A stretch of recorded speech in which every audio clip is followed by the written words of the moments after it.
Today we have something pretty special. This is a Wagyu Picanha. The crazy thing about this one is picanhas we get in are around 3 pounds, 3.5 pounds, maybe 4 max. This is a 6-pound picanha. Picanha is also known as sirloin cap. Very popular cut in South America. It's gaining a lot of popularity now in North America because it's delicious. But this thing is 6 pounds. This is gigantic. Look at that marbling. That's insane. Generally, what I like to do with a picanha is cut it into steaks, 1-inch thick steaks. Picanha you could actually grill. You still have to be pretty careful with it because it will flare up, but you can grill a picanha. Today we're gonna fry it. Pan frying a picanha is the best way to eat it, I think, because it gives it that nice crust. Usually there'd be some silver skin down here that you trim off, but the butcher's done a great job, so we don't need to do that. All we're gonna need to do is we'll square this off. Usually I would use this knife, but it's too short.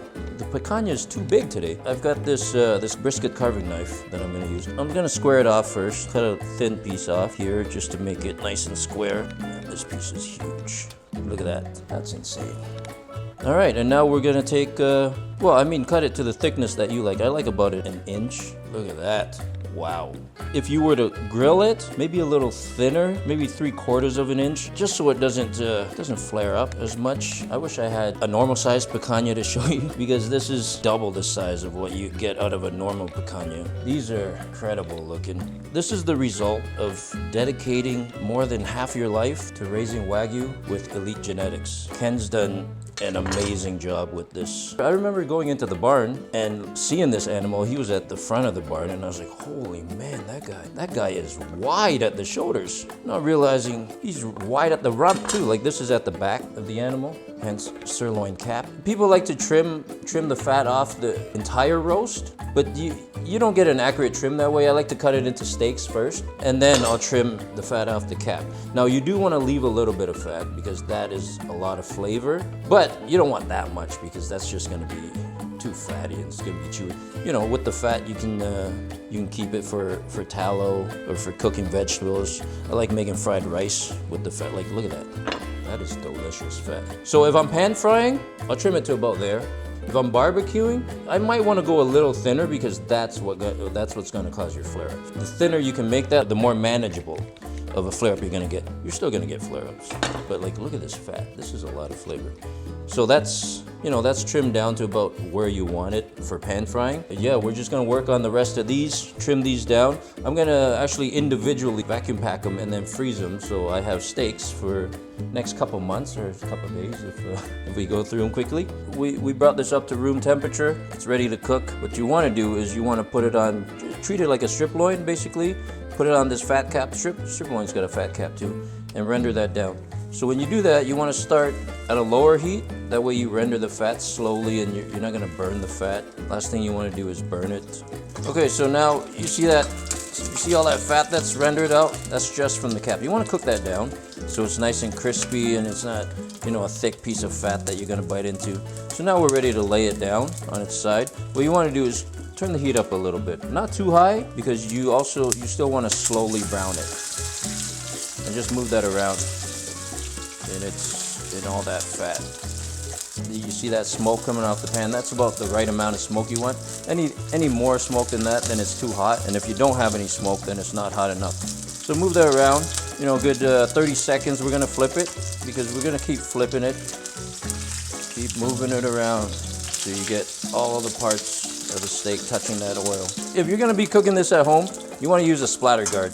That way you don't make a mess in your kitchen because this is gonna splatter a lot. But because we're shooting today, we're not gonna use it, and I'm gonna make a mess in the kitchen. So flip again. You're gonna keep flipping it. Now the heat at this point is medium heat, medium high. So if it's out of 10, I would say this is a 6 or a 7 right now. The thicker the steak, the lower the heat you want. This is usually how I like to cut my picanhas, about 1 inch. So it's not too thick. That way it doesn't take forever to cook and you still get a lot of juiciness. I'm gonna flip that again. All right. I like to stand it on this edge as well.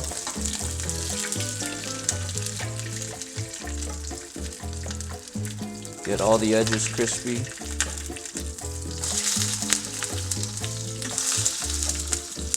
Okay, and that's it.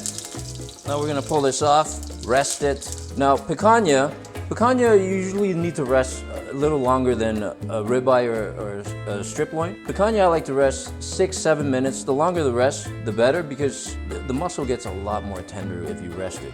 So we're gonna let that rest. We're gonna save this because obviously we're gonna refire that. Throw the picanha back in, 5 seconds on each side just to heat it up again.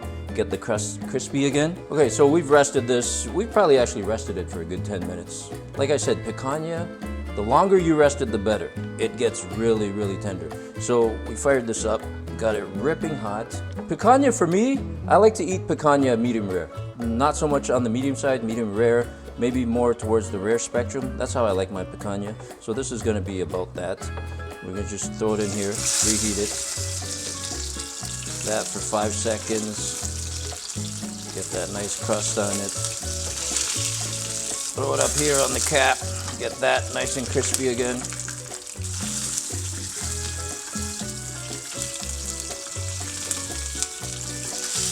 And that's it.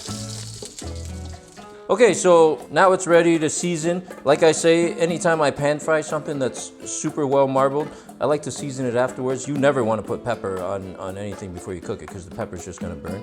And the salt, I like to salt it afterwards. If you want to salt it before, go ahead. I like to salt my stuff afterwards because my salt is expensive and I don't want to waste it. So we're just gonna throw some flake salt on there. Nice amount of flake salt. Some pepper, and that's all you need for Wagyu Picanha. And we're gonna slice into this bad boy. Let's take a slice here. See that? Medium rare. Let's have a taste test on here. Look at that. Look at that jiggle. I love picanhas. Okay, so from that picanha that we broke down, that 6-pound picanha, we have, what do we have here? 1, 2, 3, 4, 5, 6, 7, 8, 9. We got 9 steaks out of it, 9 good steaks. Some of these I'm gonna barbecue, so stick around for that video. And if you liked it and it taught you something, hit the buttons down below.